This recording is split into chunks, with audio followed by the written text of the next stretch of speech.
Good morning, good afternoon, good evening, everybody. My name is Lauren Christie. I'm the Managing Director of the BestCities Global Alliance. Thank you so much for joining us. If you are here for the Community Cafe on AI, you are in the right place. This is our third Community Cafe of the year, and it's also over the last year and a bit, our third Community Cafe with Julian Moore. Julian works with SMS out of Australia. And if you joined us for his previous sessions on AI, we learned all about ChatGPT, then we learned beyond ChatGPT. But today's session is really going to focus on the practical business use of AI and ChatGPT and where and how should you be using it. And really, how do you make your life not just easier, but how do you actually manage AI as if it was one of your employees, Julian said. So I'm going to hand it over without further ado because he has lots of information to share. So thank you so much, everyone, for joining us. This session is going to be recorded, so you'll be able to access it later if you want to share with colleagues or friends, or if you have to bag off and want to hear about the rest of it later. But anyway, without further ado, Julian, over to you. No worries. Thank you for that. And before I jump in, Megan, you win the background award of the day. That is simply marvelous. Now that's out the way, I need to jump into AI. So look, the first one we did was GPT, how to use GPT. And then the second one was beyond GPT. And we went from everything from music videos to creating, we got carried away because who was going to stop us? Today, I want to bring it around business use cases. So obviously my daily role is really installing these things and creating. So I want to take us through that kind of journey today. So in tried and tested form, I'm going to share my screen so everyone can see these things. I'm going to open up the chat room so I can make sure I can see any questions coming through. And if I can't, someone will nudge me. The first things first, where are we with the intelligence of AI? So this is Mensa for AI. And when I say Mensa, essentially it works the same. So Mensa is a setup for measurement of intelligence. GPQA is the setup for intelligence for artificial intelligence. Essentially what it does is it locks all the questions away so that when the AI sees the questions for the first time, and these are truly ridiculously hard questions, 99% of the human population wouldn't get these. And myself included, I should say.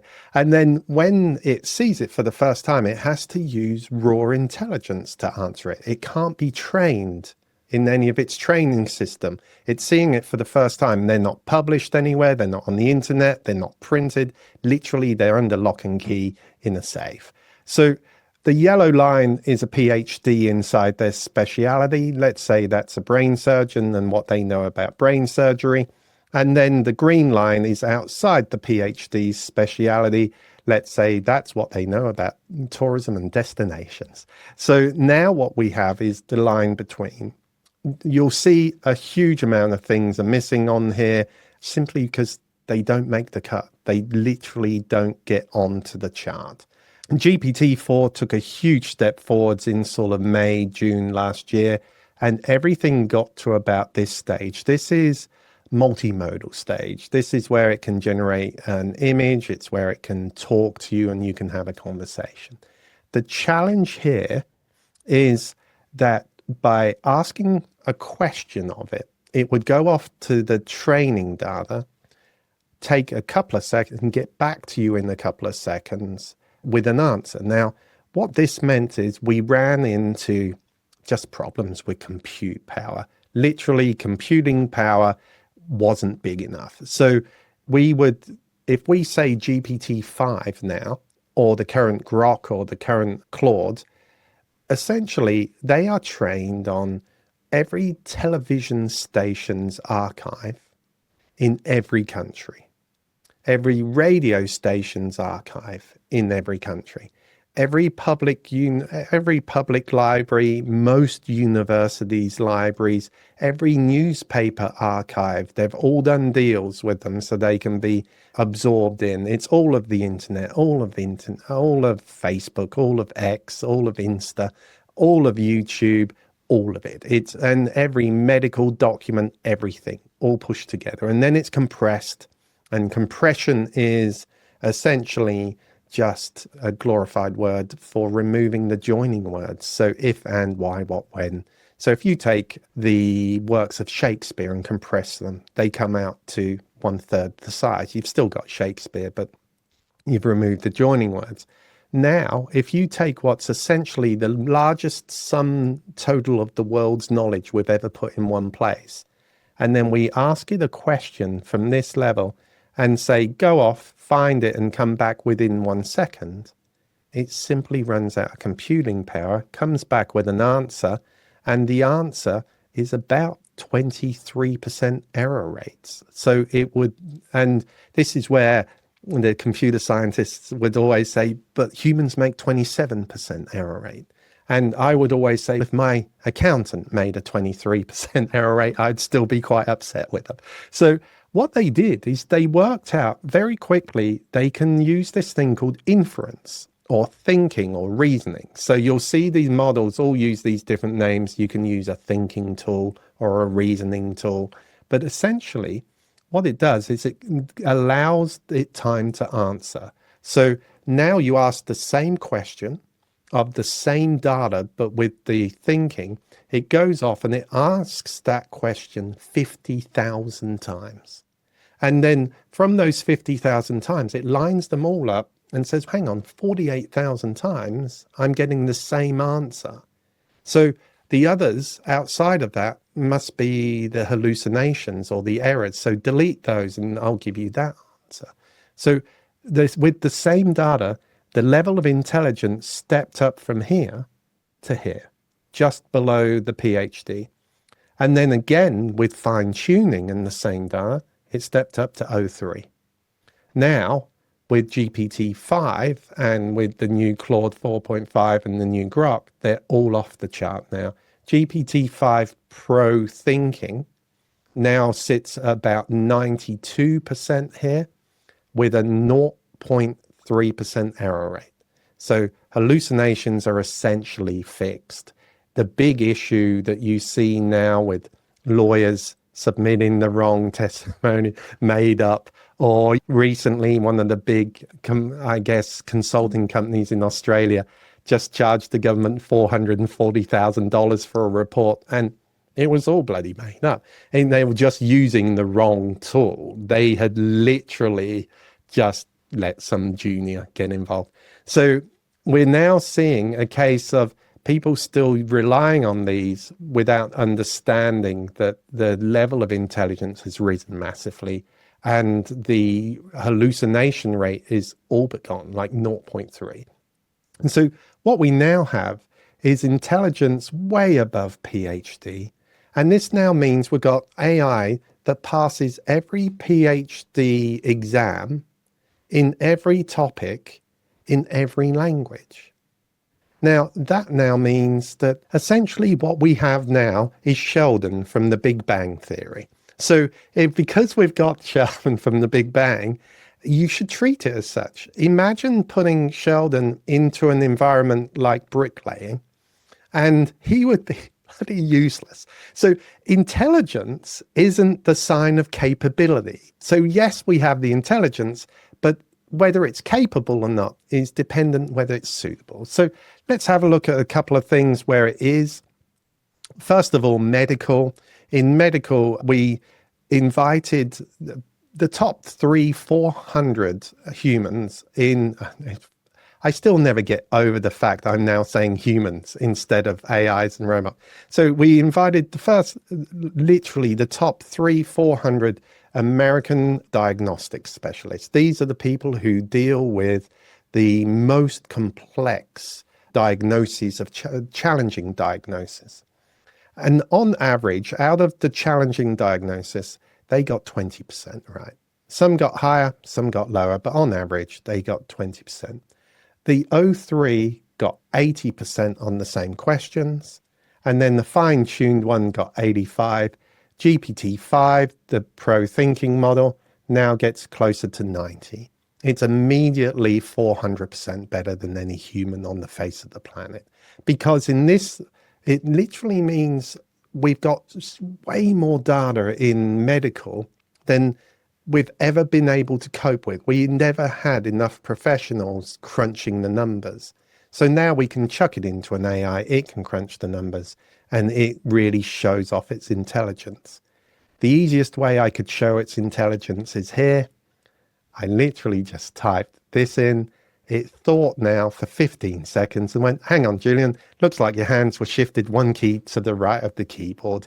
I'm guessing you actually meant, I'm really confused because I can't see the keyboard. So the whole Enigma code and all those sorts of things, they would be dealt with very fast these days.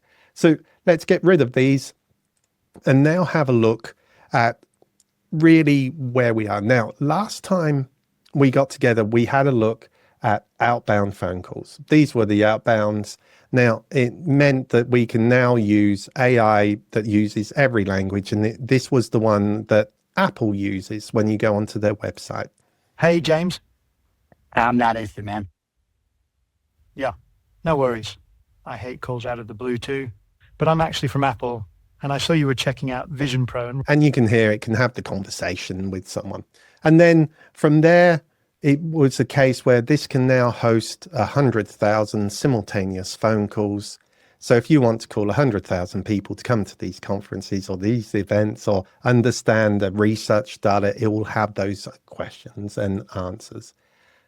Inbound phone calls look like this, which is essentially, this is DeepGram Aura. It's a laptop with an AI in it that plugs into your phone system. The Tree Store, we guarantee your Christmas. How can I help you? Hi, I'd like to make a return. Happy to assist you. Can you tell me more about the problem first? Yeah, my Christmas was just a little bit lackluster. I'm so sorry to hear that. What can we do to remedy your Christmas? So I had this Christmas tree for Christmas, and I just feel like my Christmas wasn't joyous enough, so I'd like a full refund. Absolutely, sir. And you can see now it can have these conversations. So they were separate. They were where we were. Now what happens is essentially they combine these with a large language model, and it now turns into the most popular AI, which is a digital receptionist. And these are used everywhere in Australia at the moment. We're seeing them used in banks. Dentists are loving these because dentists typically have one receptionist, and if they're on the phone, any other calls had to go on hold. GPs, so your general practitioners, and this is really good news because if it can deal with the red tape of medicals and privacy and customer patient information, all that type of thing, realistically, it can absolutely deal with the local florist or something. So now what they have is an inbound, and you choose the voice. It can auto detect what language it's in and have a conversation. Hello, thank you for calling Wellness Point Medical Clinic. This is Chloe, your virtual assistant. How can I help you today? Hi, I'd like to schedule a checkup appointment sometime next week. Sure, I can help you with that. May I have your full... And this will take the inquiry, it will have the conversation. But because now we have integration working with AI, AI can now integrate with any CRM or whatever software you're using, it can learn to use. It doesn't even need an API. It just reads the manual and knows how to use it. So now this means that these digital receptionists, they'll have the conversation. But while they're having the conversation, they're populating the right boxes in your CRM with all the information they gleaned from the conversation. Then if an order takes place, it will then do a line entry into your accounting system, generate an invoice and email it across to the person it's talking to. And if an appointment is set, then it will register and it will send a text to the person the day before to remind them that the appointment's there. So that's the inbound side of things. And then on the outbound, it knows that if there should be a 6-monthly check-in at a dentist. Hi, this is Chloe calling from Wellness Point Medical Clinic. Am I speaking with Ms. Kim Taylor? Yes, this is Kim. Hi, Kim. I'm just reaching out because it's been over 6 months since your last visit.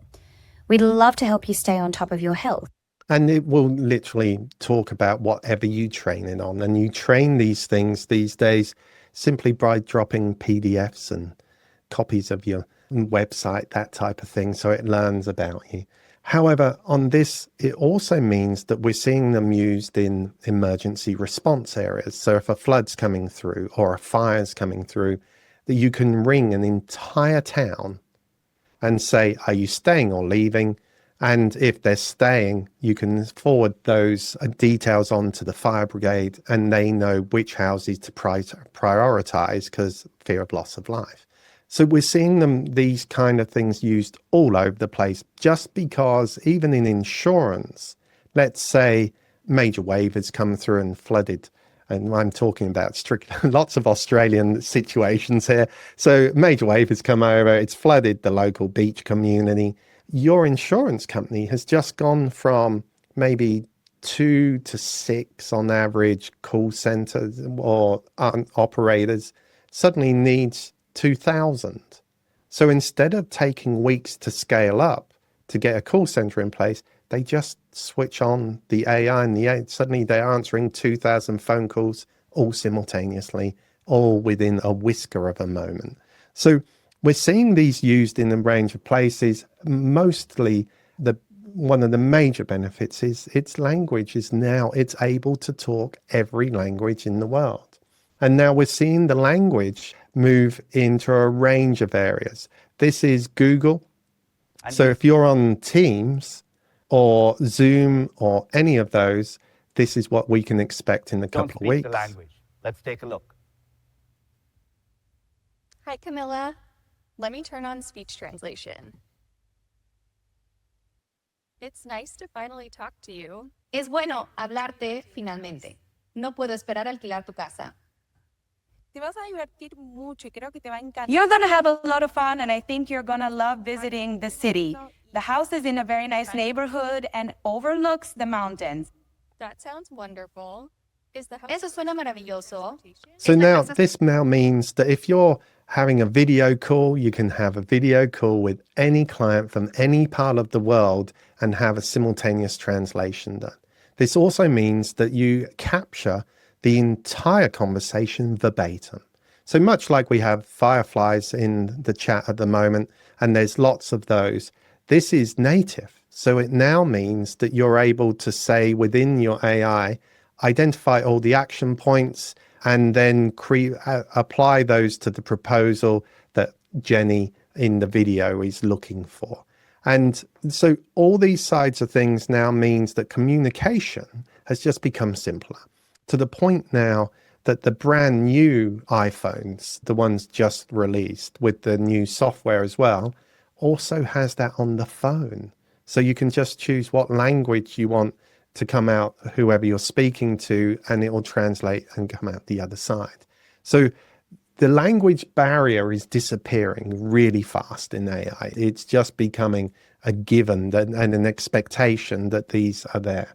So when we look at this going forwards, it's essentially what we're now looking at is AI employees. And there's a few companies talking about these, but none clearer than Sintra. And Sintra literally say AI employees.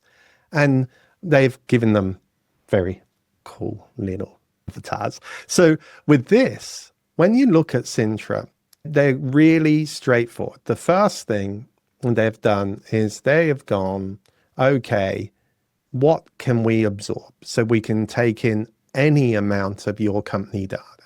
We can take in your services, your offerings, your products, and then we absorb your brand website, your style, your everything from images to videos to the whole thing.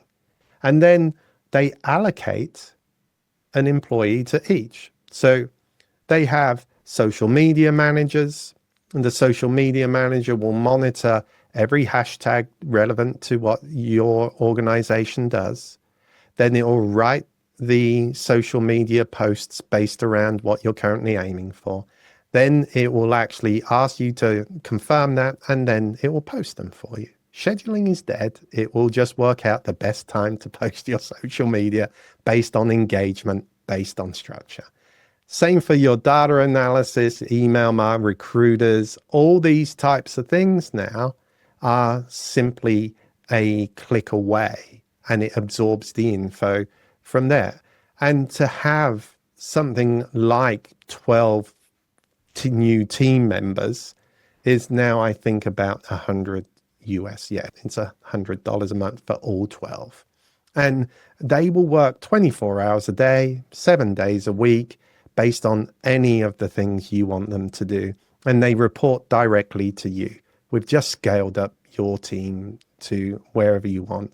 And they're really straightforward to use. To give you an idea, there is zero programming.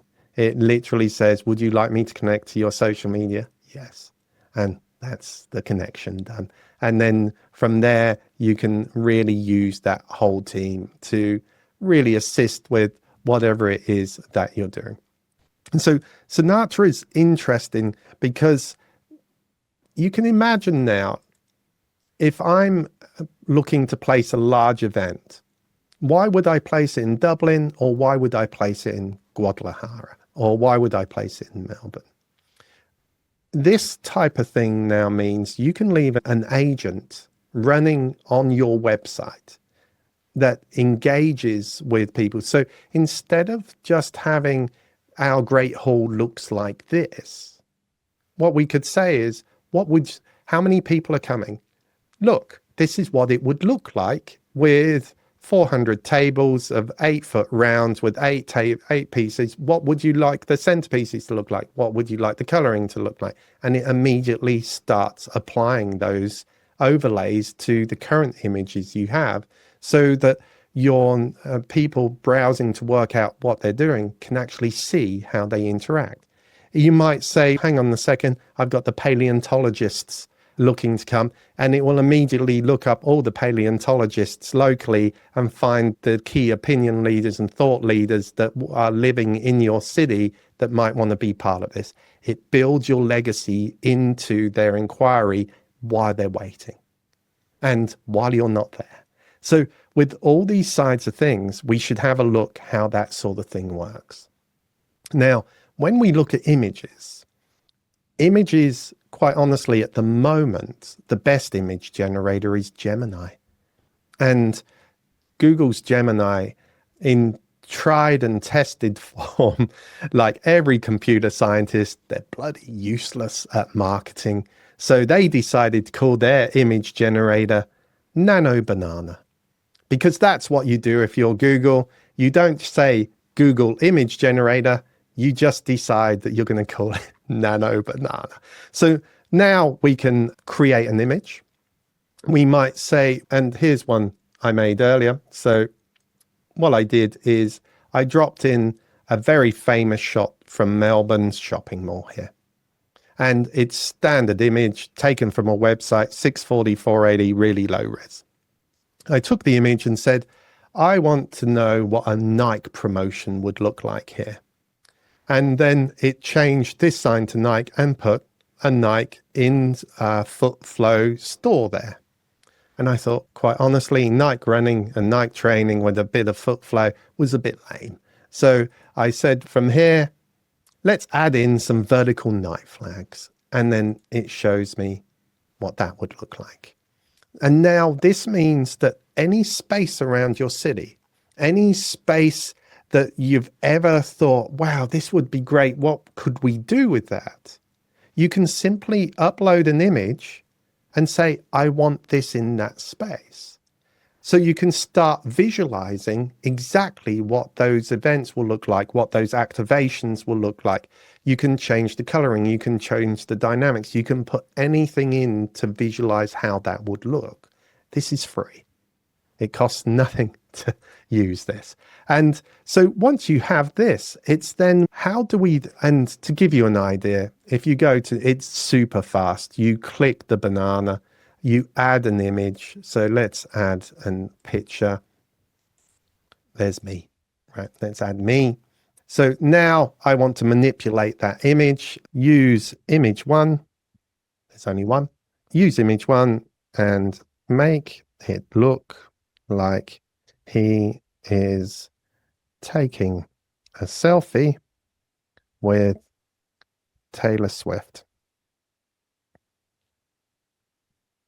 at the Melbourne airport. So Now I've uploaded an image, so anything you want, and then manipulate it in any way you want. So you can put the client's colors in, you can put their brand, their logos in, you can put anything you want in and turn it into anything so that they have a visualization of me hanging out with Taylor. So now what you're able to do is really bring this in. You can see the Melbourne airport text is correct these days. All the writing, it's even put a Qantas national airline in the background there. So all of these things are taken into account, and it's very fast to do. It's super fast. So once we have that, and we have what it looks like when we want to actually impress in our proposals, and we've got that automation side of things, it's no longer just good enough to have an image. It's now, how do I take that image and turn it into a video? So essentially, you download the image. And then once that's downloaded, we need to be able to take that image and turn it into a video. Now, there are lots of great video creators in. Some of them are locked away regionally. Some are locked away for different things. Ignore all that. We just go to Sonovid. Sonovid allows us to use every single video creator that's any good in a single place. So even the American Sora 2 that's invite only is here, and you can now use anyone you want. And so what we would do is we would then go image to video. We would upload our image from here, and we would say, essentially what we would say is create, or when you come to prompting, don't get overcomplicated these days. Prompting now can be, because it's now got 180, 200 IQ, it really does start to understand what you mean. So I want it to look like a drone flying through the mall and back again. Back again, slowly. The voiceover should say, Nike Melbourne allows Nike to activate in style. And then once you have this, you click what resolution, what format. Maybe you're doing it on the thing, but let's say 16:9, and then you click generate. And I've run out of credits. So I need to get the credits. However, the reason I've run out of credits is simply because this should be a drone fly through, down one side, back the other, where Nike can activate in style. And a really poor image. Here's our image. We've got the Nike running, we've got the Nike training, the Nike flags with the activation, and now. Welcome to Melbourne, where Nike can activate in style. It does the audio, does the lighting, does the manipulation, does everything for you. And now what you're able to do is then take these clips and put them into a long chain. And when you put them in the long chain, by that, what I mean is you can start something as simple as Microsoft Clipchamp.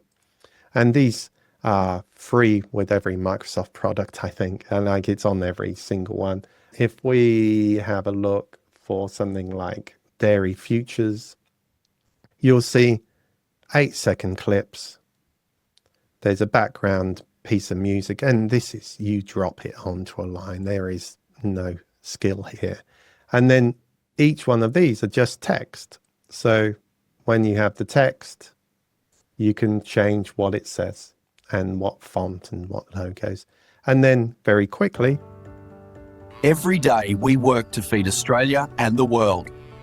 But our future depends on the next generation. And it can do really bad Australian accents as well. So now what we have is, and when we look at the imagery here, and we look the way it zooms in on this guy's face. What's in it for me? Skilled, motivated people. You would never know this is AI these days, to the point where now you can copy styles. Let's say we're looking to get a pharmaceutical in. You can create a pharmaceutical style video simply by copying other pharmaceutical videos. Welcome to Puppermin. You'll see where all my... I tried everything for my depression. Nothing worked. Every day felt heavy. I felt trapped. Then I tried Puppermin. Our prescription helps your body secrete a special pheromone that attracts puppies. I took the pill before bed, and when I woke up, there he was, the love of my life. The pill does not target depression directly, but we've found that it's really difficult to be depressed when cute dogs show up at your doorstep. I used to feel so empty, but now I feel joy and mild concern how a pee stain got on the ceiling.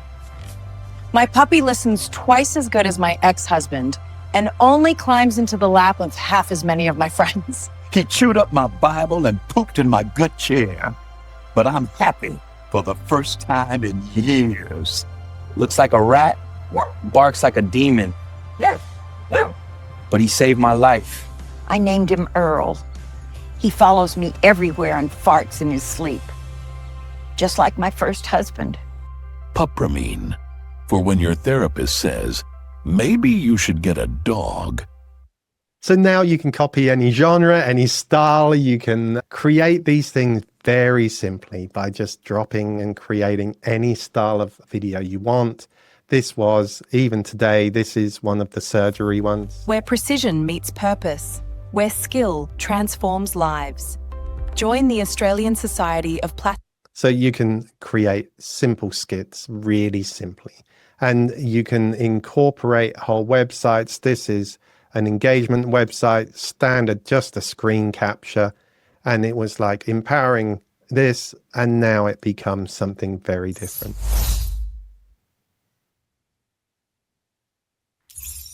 So the videos have become really simple to make these days. The accents are quite marvelous. So what we should have a look now is just at the famous one. Let's have a look at GPT a moment, because GPT is coming of age. It's matured into a platform. And the platform, you can already see where it's moving to. It's moving from a Q&A service where it would answer your questions for you, to it performing tasks, integrating with other tools, integrating with other software. And they've made it very easy to do. So with this, with the integrations, actually, I should say, for those that have joined us but maybe wasn't with us last time, the very first thing you do is you go into your data controls and you turn off improve the model for everyone. That way, that's how you make it secure so it doesn't train on your data. Because once you've done that, what you want now is this new apps and connectors. And apps and connectors allow us simply to tick a box. Now it connects to your Gmail or your Google Drive or your Microsoft OneDrive or your calendar or your Outlook email or your SharePoint. And to connect these really is just a case of click and click connect. And it will now work with chat, deep research, agent. And then from there, what we also have now is browse apps. So they've started connecting the apps all the way through to Spotify. It's my birthday tomorrow. It's not, but it's pretend it is. My birthday tomorrow. I've got my birthday party. These are the people coming. Look at my Facebook page. Okay, now design the best playlist ever for my birthday party for the people. And it will now make the playlist. You open Spotify and press play. It now engages with all of them. If you want it to engage with your accounting software, it can do Xero, MyOb, it can do Intuit, it can do all of these. It has the ability to engage with every single CRM. If it's not listed, to create your own these days is simply going to advanced settings, put the developer mode on, and then from developer mode, you can click create. You add your own icon, name it your CRM name, give it a description, load the URL in, authenticate it, and say that you trust. Click create. And now you've literally just created your first AI talking to any software connection.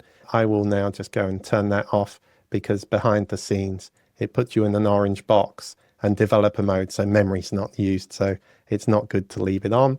So let me just go back and turn that off. And so now you can connect your tool into any of the services. So this now means that if I go to deep research, where are we? Deep research. I can now choose where I research. Do I want to research from the web? Do I want to research from my email or my SharePoint? And I can search each of them and say which customer has been the most profitable for us over the last 5 years. Based on everything in my SharePoint, which area of industry are we strong in and who should I be approaching within the world for this type of thing that would appreciate this? And then from there, once you've got the research, you can go in and you can click agent mode. Agent mode takes you from your Q&A to perform a task for me. Go off, use my computer and perform this task for me. So agent mode is like saying on the web, find me everything there is to know about Best Cities. From here, I said I want a full study of bestcities.net. So literally I dropped the URL. And I want what they do, how they do it, who they do it with. They are at the leading edge of the destination industry, and I want to understand why. So collate all the information into a spreadsheet, then using that spreadsheet data, create a lovely, easy to follow PowerPoint I can see the info on. So off you go. Off it went. It thought for 6 minutes. It did 5 searches and found 28 sources. And then it gave us the information. And then from there, it created a spreadsheet where it gave me category of mission, vision, program, services, stats. Then it created all the collaborations and measurables. Then where it's got the descriptions from and its sources. Once it had that, it then made me possibly the world's most boring PowerPoint, I have to say. So much for being colorful. It was bloody awful. So what I said to it was, this PowerPoint is awful. It needs to tell me the story of the best cities and why they're the leaders. Plus, pull it in and easy to read. When understood, I'll redesign that for you now. And using an agent, you can even say to it, and what I should have said was not only make it colorful, but use the style guide of the best cities, use their logo on there, and because then if it's a customer that you're building it for, you can use their colors, use their logos and all their things. So now it thought for 22 minutes, did another 2 searches, found another 20 sources, and it created something good. Welcome to Best Cities Global Alliance, what they do, how they operate, and why they lead. Created about 10 minutes before we started. And now what we can see is the evolution and history, 20 years of collaboration, 13 cities, 5 continents, 4.4 out of 5 part of 1,000+ leads and 50+ multi-clients. Founded here into there. Mission and values, excellence, innovation, collaboration. Innovation and programs, it's got the impact measurement study it lifted. It's found the Madrid challenge, your sustainable future commitments. And so you can run full research and competitor analysis, genuine competitor analysis on what they do better than you, what they do worse than you. And then you can see 13 cities, 5 continents. It goes through your partners, collaborations, and all the way through the impact and evidence, from the policy to empowering women to training surgeons. It literally picks the whole thing up and makes it easy to make. But again, let's think about how you build legacy into there. And I thought paleontologists, they were the front of mind. And I decided to use an agent. And I said, I need a list of all the paleontologists in Melbourne. I'm hosting the International Paleontologist event, and I want great local speakers to be part of it. Can you find me world-class speakers for the event and then create a spreadsheet that lists their name and where they work? Understood. Off it went. It worked for 19 minutes, found 197. It turns out Melbourne has an awful lot of paleontologists. I had no idea. So here's the comprehensive list, the Melbourne-based paleontologists compiled from museum, university, and news sources. I've included their roles, affiliations, research focus, so you can select. And now, because mine writes like me, it then now gives you the institution, the role, position. I should have said, give me their contact details as well. It would have happily have done that. Once it's got those and what their speciality within paleontology is, whether it's vertebrate or whatever, I'm not going to pretend I know anything about that. And then it says, look, Julian, world-class speaker suggestion. Eric Fitzgerald, Patricia, Tim, and Travis, they're internationally recognized scientists whose works had broad impact and public engagement. They'd make your excellent keynotes. And then here's my spreadsheet with all the information ready to go. So from there, you can ask the agents now to actually perform the tasks for you. And then from there, you could ask it to actually generate those kind of information, style guides, all of those really mundane things that take you hours to do. Well, these days, you pull an agent in, describe it, and it will literally send you an email when it's done. You don't have to sit there and watch it. You can just leave it to go. Now, I know we've only got 15 minutes left, so I should say, where to next? We talk about bringing it up to date. You'll remember this from last time. This is the 9th of March last year. And the 9th of March last year looked like this. This is figure and figure 1. Hey, figure 1, what do you see right now? I see a red apple on a plate in the center of the table, a drying rack with cups and a plate, and you standing nearby with your hand on the table. Great, can I have something to eat? Sure thing. I'm not going to dwell too long on the old one, but you get the idea. It was static, massive battery, and if you touched any of its joints, it looks like you'd snap a finger. So these days, we'll bring this up to date as of 2 hours ago. So let's talk about it. I'm very excited about robots. So with these, this is figure 3. Now, figure 3, if we go through to, it's now testing in homes. So these charge through their feet, and once they've charged, they come alive and start performing their tasks. Now, the tasks they can do are everything from mow the lawn, walk the dogs, bring your shopping in, but not only just bring your shopping in, it will pull it away. So the frozen items will go in the freezer, your cold items will go in the fridge, your dried goods will go where you want them. And the way it knows these things are you put a set of goggles on and gloves on, you perform the task, and now it knows how it goes. They're not Wi-Fi enabled, so no one can jump in and turn it into iRobot or something. So we're quite safe. It can make beds. It can strip beds. It can then put them in the laundry, then put them in the dryer, then put them back on the bed. It will do your vacuuming. It will do the polishing. It will clean up after the cats. It will literally, you'll always come home to a clean house.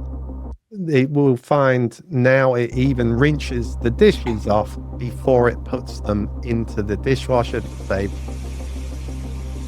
When we look at these things now doing things like laundries, these are what they're being used for in the home.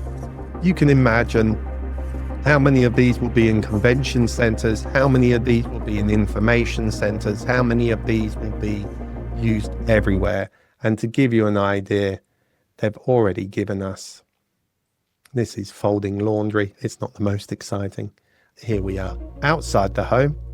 They've already given us an idea of what we use. Now, with this, we're seeing a range of services, everything from your Amazon deliveries all the way through. And what they announced literally a couple of hours ago is that these will be in new homes that they've never seen before in April of next year. So we are about 6 months away from humanoid robots making their debut. And these are essentially the first. They've been working in the BMW manufacturing plant now for nearly 8 months. They've been working in sorting sensors like UPS for nearly 6 months. You're going to, in the next 5 to 10 years, there will be more robots than humans, because essentially you'll have one in there or two in every house. And then you'll see them in the sorting centers, you'll see them in the offices, you'll see them everywhere. If someone's disabled and they need a hand on their wheelchair, they've got a robot. If you need a hand doing your shopping because you've gone out and had some retail therapy, it'll carry your bags. All these things are coming, and they will literally be here in the next couple of months. So with that in mind, I know it's a lot to take in. So are there any questions? Julie, my brain is melting. That was amazing. Thank you very much. I had one quick question for the ChatGPT. Just basically, is to use the agent and everything, is that the basic subscription, or do you need the most elevated subscription to start using? Oh, no. So in here now, they've actually updated their subscriptions quite substantially. The only subscription you don't have agents in these days is the free model. Apart from that, any paid model now has agent ability. So if I nip in and have a look at the accounts and manage, you'll now see on the business, we've got everything from coding research agents built in for the $25 a month one. And on what they've also now is guaranteed that privacy is built in, data never used for training. They've got the SOC 2 compliance, they've got the HIP compliance, they've got the GDPR compliance. They really are going after medical communities, governments. They are after the defense forces, because they've got everyone else. We now have 900 million weekly users. So the big thing now is enterprises. And if they're using enterprises, they need enterprise level of security. So that's the easy way to rationalize why they've turned this into ultra secure is they've already got all the data. So they don't need our data anymore. And it's the same for Copilot. If you look on any Copilot now, they've put a lovely little badge up that says now it's enterprise data protection. When we look at the Claudes of this world on the large language models, they're all coming through with things like their security reminders. Let's have a look at this. If we go to the settings, you'll now see that privacy in these believes in transparent privacy center, and they've got location and help improve Claude is automatically turned off, to the point where now even Gemini on Google, which we thought would never happen, has gone down the route of creating whole studios based around how it can interact and what you turn on and what you turn off. So security's become the next thing in almost every single one, with the exception of Meta. Quite honestly, Facebook is just one giant information scraping tool. I've switched it on. It's now listening to every word I say, and anything I type in, it not only has what I type in, it even takes keystrokes on the recording. So I simply don't go anywhere near it. So with these sorts of things these days, your security has gone off the charts, because if you want to win banks, financial institutions, if you want to win trading floors, hospitals and governments, security is the number one thing. So that's where everything's gone that way now. Great. Thank you. Anybody else have a question for Julian? We have about 6 minutes left. Just want to raise your hand. I do have a question. Thank you for all this overview. It's always fascinating and intimidating to be like, where do you start sometimes, but it's an exciting challenge. What is your opinion on kind of the term of work slop right now in AI, Slop, in terms of people using these tools and they look great, but it's very sometimes lacks substance, or it's easy to see that someone generated it with AI. So how are you approaching that, or advice to give for I us was and our going to teams? see if I could find some AI. I got some slop for you. Bear with me. Let me, because the word slop, and the reason they're using it is because it's shoddy and it looks old. This used to be cutting edge. And it was called the catwalk of power. And essentially, these days, AI moves forward so fast, the imagery is bad, the application is bad, the logoing, the text is bad. The only nice thing about this is if you like Enya. Apart from that, it's just a bit rough. So, of course, it has a high level of bias, a high level of issues going on. It's slop by any stretch of the imagination. If you then compare that to something like, let me see if I can find, where are we? If we then compare that to the launch of something,